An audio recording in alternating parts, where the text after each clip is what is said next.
Abra su Biblia, por favor, en el Evangelio según San Juan, el capítulo 21. Estamos haciendo una serie donde nos hacemos la pregunta, ¿cómo lo sabrán? Y hoy veremos que el mundo conocerá del amor de Dios por cómo somos ministrados por el Cristo resucitado. Ese es el título de nuestra reflexión. Al leer el capítulo 21 del Evangelio de Juan, leo para el bien de todos esta hermosa narración de los hechos del Señor y cómo vino a ministrar su iglesia, especialmente después de su resurrección, el Cristo resucitado ministrando a su pueblo. Juan capítulo 21. Después de esto, Jesús se apareció de nuevo a sus discípulos junto al lago de Tiberíades. Sucedió de esta manera. Estaban juntos Simón Pedro, Tomás, al que apodaban el gemelo, Natanael, el de Caná de Galilea, los hijos de Zebedeo y otros 2 discípulos. Me voy a pescar, dijo Simón Pedro. Nos vamos contigo, contestaron ellos. Salieron pues de allí y se embarcaron, pero esa noche no pescaron nada. Al despuntar el alba, Jesús se hizo presente en la orilla, pero los discípulos no se dieron cuenta de que era Él. Muchachos, ¿no tienen algo de comer?, les preguntó Jesús. No, respondieron ellos. Tiren la red a la derecha de la barca y pescarán algo. Así lo hicieron, y era tal la cantidad de pescados que ya no podían sacar la red. ¡Es el Señor!, dijo a Pedro, el discípulo a quien Jesús amaba. Tan pronto como Simón Pedro le oyó decir, ¡es el Señor!, se puso la ropa, pues estaba semidesnudo, y se tiró al agua. Los otros discípulos lo siguieron en la barca arrastrando la red llena de pescados, pues estaban a escasos 100 metros de la orilla. Al desembarcar, vieron unas brasas con un pescado encima y un pan. Traigan algunos de los pescados que acaban de sacar, les dijo Jesús. Simón Pedro subió a bordo y arrastró hasta la orilla la red, la cual estaba llena de pescados de buen tamaño.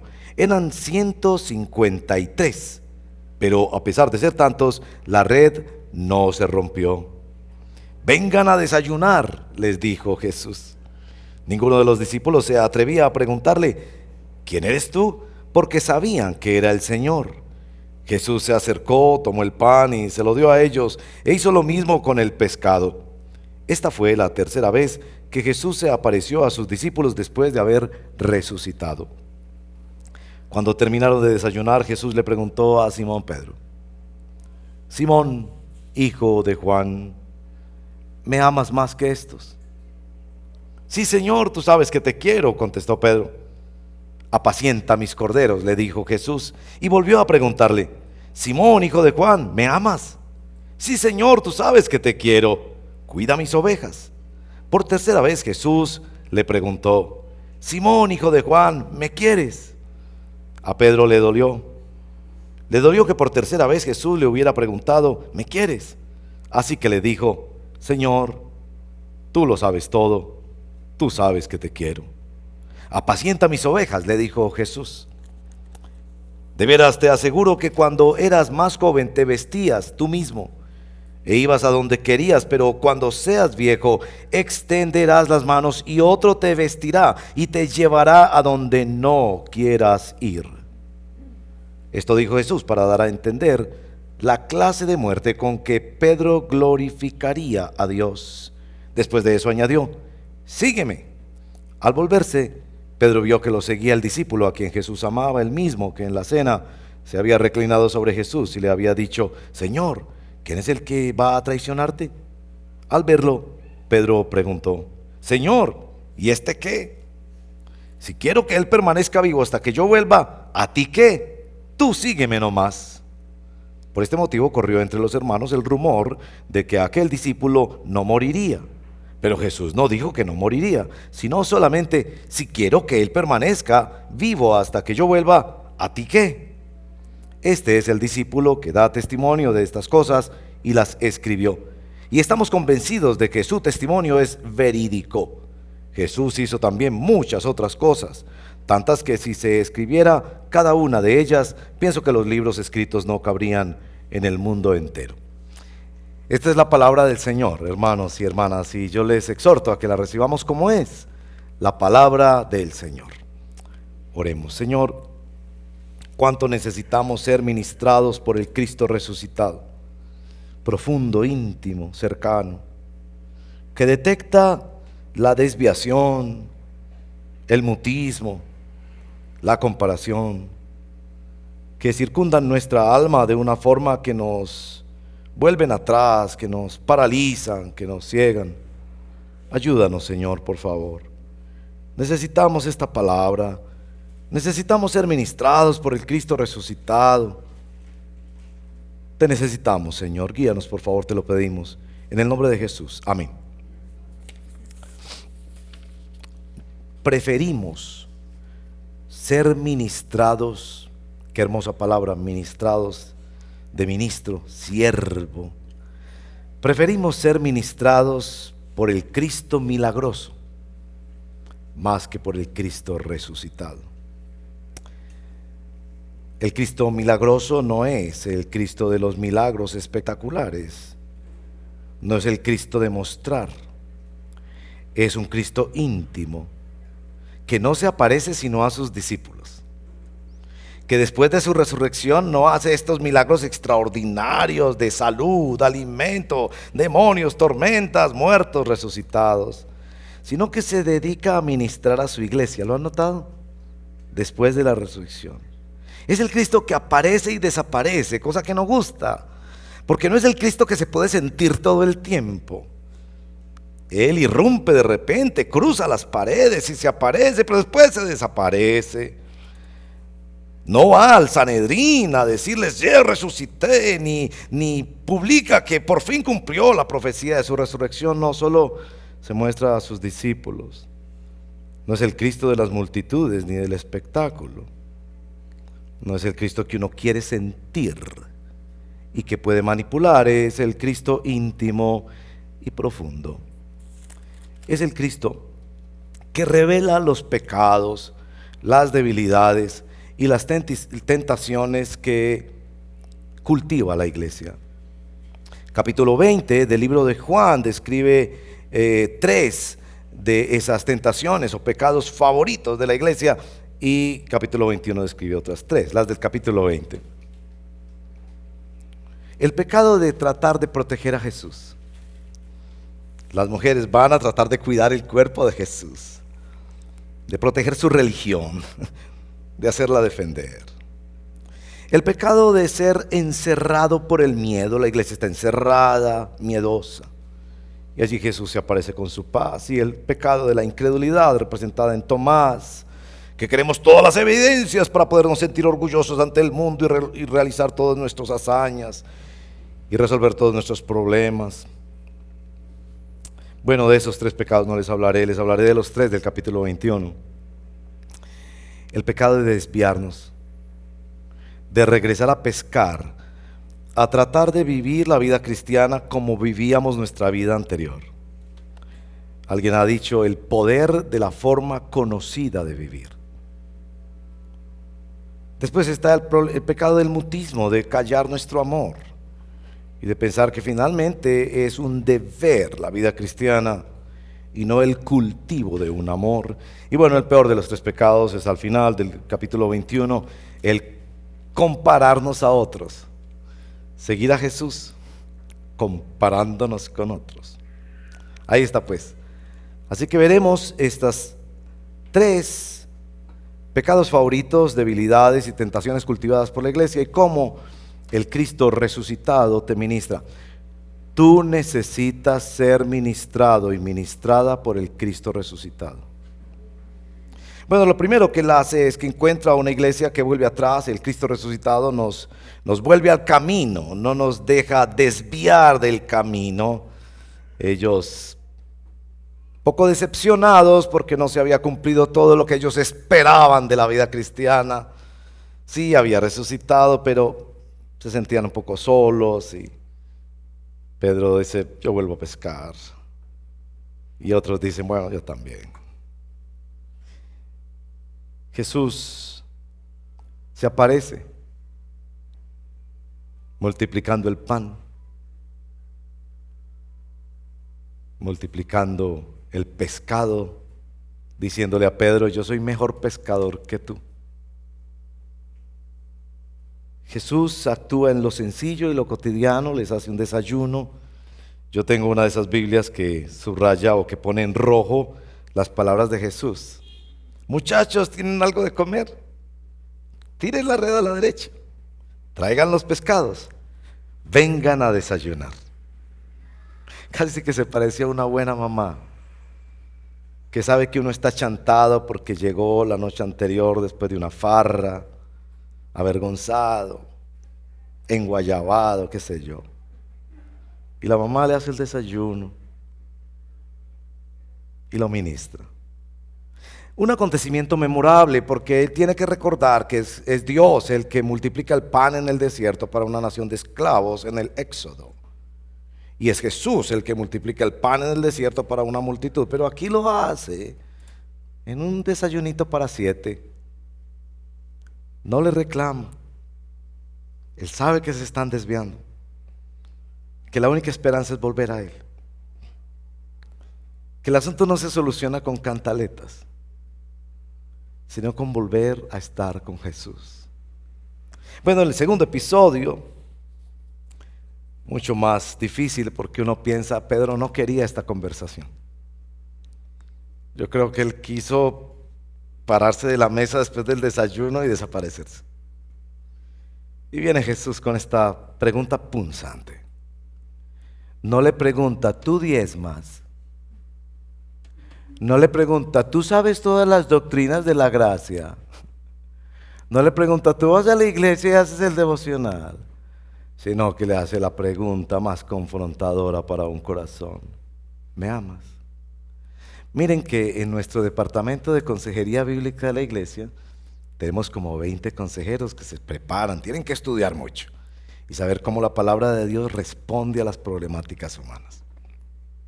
Te llegan estas parejas. ¿Y cuántas veces he escuchado que una mujer frustrada o un hombre frustrado: pastor, yo lo único que quiero saber es si ella me quiere. Pastor, yo lo único que quiero saber es si ella me quiere.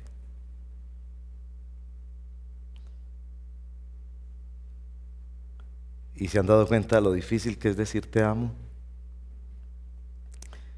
Es fácil decirle a los niños te amo. A los adultos les decimos te quiero. A propósito, ¿hace cuánto que usted no le dice a su esposa, a su esposo, a su hijo o a su hija, te amo? Que quizás durante el noviazgo se le salían las palabras hasta en letreros. Hasta para escribirlo le cuesta. Y entonces no dice te quiero siquiera, sino TQM. Porque a la persona que se le interroga sobre el amor, se le está confrontando en un hecho muy profundo. Entonces compromete mucho decir te amo. Y nuestra terquedad y orgullo nos lo impiden. La traducción de este texto es difícil porque Jesús usa un juego de palabras diferentes en griego para la palabra amor, pero esta traducción más o menos ayuda a entender por dónde iba Jesús tocando su corazón. Primero, ¿me amas más que estos? La respuesta de Pedro. La siguiente pregunta, ¿me amas? La tercera, ¿me quieres? Es decir, lo importante en tu relación conmigo, dice Jesús, no es el deber, sino el amor. Porque cuando tú das dinero, das una parte de tu vida. Cuando das tiempo, das una parte de tu vida. Pero cuando dices, te amo, estás declarándole a Jesús que es el amor de tu vida. Bueno, Es hermoso ver al Señor que, recordando las 3 veces de Pedro, y eso le dolió, las 3 veces que lo negó, el Señor está restaurándolo, ministrando su corazón. A propósito, amar a Jesús en este texto es servir a sus ovejas. Uno esperaría que el diálogo fuera más o menos: ¿me amas, Pedro? Sí, Señor, yo te amo. Entonces vámonos a una luna de miel. Esa forma de relación espiritual que buscamos tanto en este tiempo, Cristo y yo, Cristo me entiende, me conoce, ese cristianismo personalizado, de los que no se hacen miembros de iglesia, de los que no se comprometen mucho, no, porque las personas decepcionan, no, pero Cristo y yo. Pero aquí Cristo le está diciendo: ¿quieres crecer en amor conmigo? Ama mis ovejas, ama mis corderos, sírvelos, apaciéntalos, aguántatelos, así como ellos te van a aguantar a ti. Bueno, este es el Cristo resucitado ministrando a la iglesia que se desvía y a la iglesia que se extravía en el amor. Pero en el tercer episodio, verso 18, de veras te aseguro que cuando eras más joven, le dice Jesús a Pedro, te vestías tú mismo e ibas a donde querías, pero cuando seas viejo, extenderás las manos, otro te vestirá y te llevará a donde no quieras ir. Les he dicho a los hermanos que este texto a mí me habla muchísimo en esta época de mi vida. Yo ya estoy en esa época que dicen jugando el segundo tiempo del partido.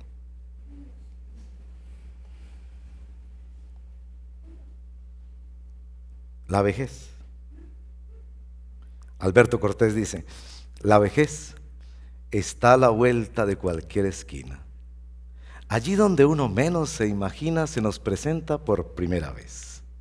La vejez es la más dura de las dictaduras, la grave ceremonia de clausura de lo que fue alguna vez.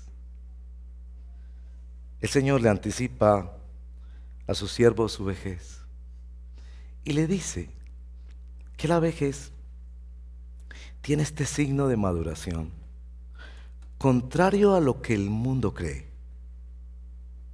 que el cristiano camina hacia la profunda dependencia, hacia la inevitable dependencia, hacia que otro tome decisiones por ti. Y claro, eso es fácil de escuchar, pero muy difícil de vivir. Entonces la reacción de Pedro es la comparación. Verso 20, al volverse Pedro vio que lo seguía otro. Verso 21, al verlo Pedro preguntó: Señor, ¿y este qué? Los autores bíblicos inspirados por el Espíritu Santo son muy bondadosos. ¿Por qué no trata de imaginar el tono de Jesús en el verso 22? ¿A ti qué? Tú sígueme nomás. Pero a ver, eso traducido en paisa es: ¿y a usted qué le importa? Si yo le doy a él 100 años y a usted 50, ¿a usted qué le importa? Si yo le doy a él unos hijos maravillosos y a usted unos hijos que, ay, Dios los bendiga, ¿a usted qué le importa? Sígueme tú. Esto de aprender a vivir en la comunidad cristiana sin compararnos es un aprendizaje dramático y difícil. Porque es que yo estoy orando por un empleo y a mi hermano le resultan 2 empleos. ¿Y cuál de los 2 mejor pagados? Y entonces yo voy donde el Señor: Señor, pero ¿por qué a mí? ¿Por qué así? ¿Por qué aquí? Bueno,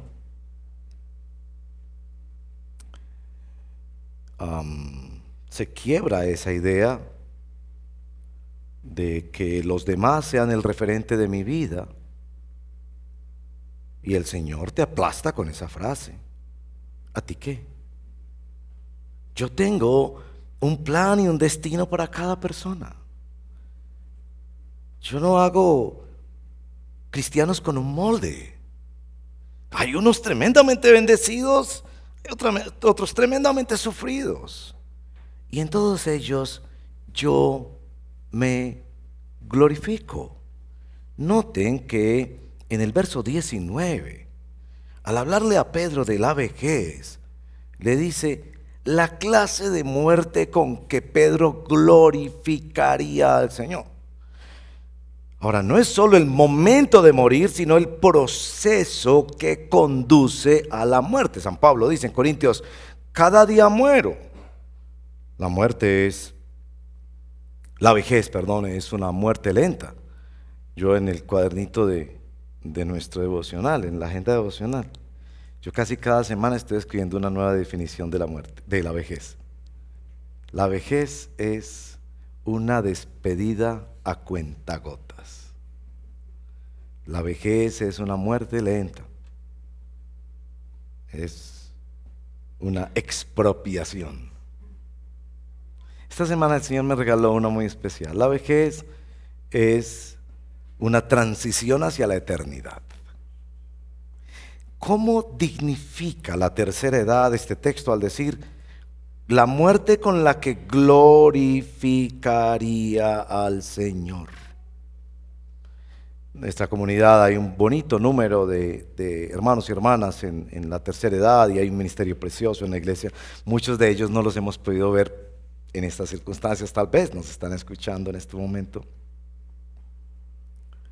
Aceptar la vejez, donde se van perdiendo las funciones, la autonomía, la decisión, la energía, los recursos, las ganas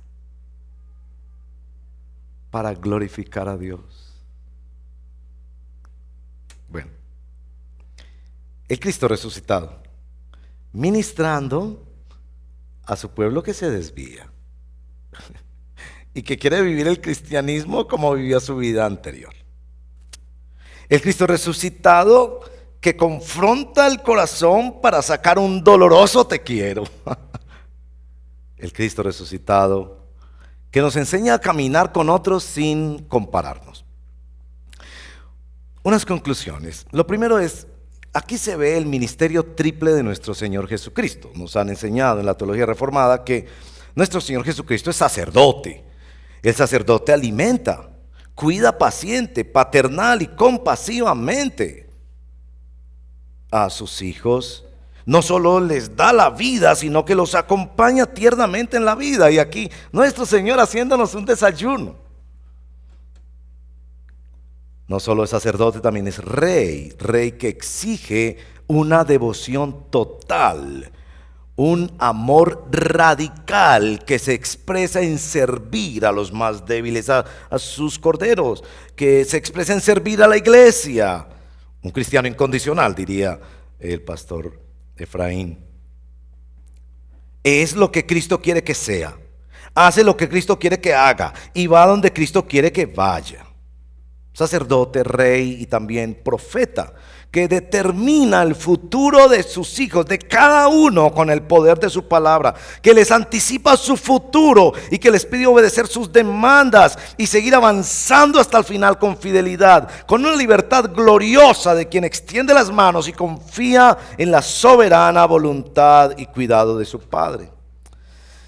Bueno, en este libro precioso que quiero recomendarles, La salvación es del Señor, del hermano John Frame. No les voy a leer en la página 76, pero aquí lo tengo subrayadito en la página 176. Él dice que el reinado de Jesús se expresa particularmente en su resurrección. Al vencer la muerte, triunfó sobre ella y abrió camino para nosotros, de manera que podemos seguirle como nuestro rey. Este es el rey que sirve, que hace desayunos. Es el rey que busca que lo amemos, que nos pregunta, ¿me amas? Y es el rey que nos enseña a seguirlo a él, sin vivir con ese demonio de compararnos los unos con los otros. Bueno, unas aplicaciones para nuestra congregación. El Cristo resucitado restaura a quien se está desviando. Pero es que quien se está desviando la iglesia. Piénsalo bien. Cuando tú te desvías, desvías a otros. Pedro se va y otros van detrás de él. En segundo lugar, nos redefine el amor. Nosotros somos de una generación narcisista y egocéntrica, que define el amor como placer. Y aquí nos están redefiniendo el amor como servir a los más débiles, a los corderos, como servir a la iglesia, al pueblo de Dios. ¿Quieres crecer en amor? Ama a otra persona. No busques un espectáculo de satisfacción para tus deseos, como el que no vuelve a la iglesia, que porque el día que fue no sintió nada.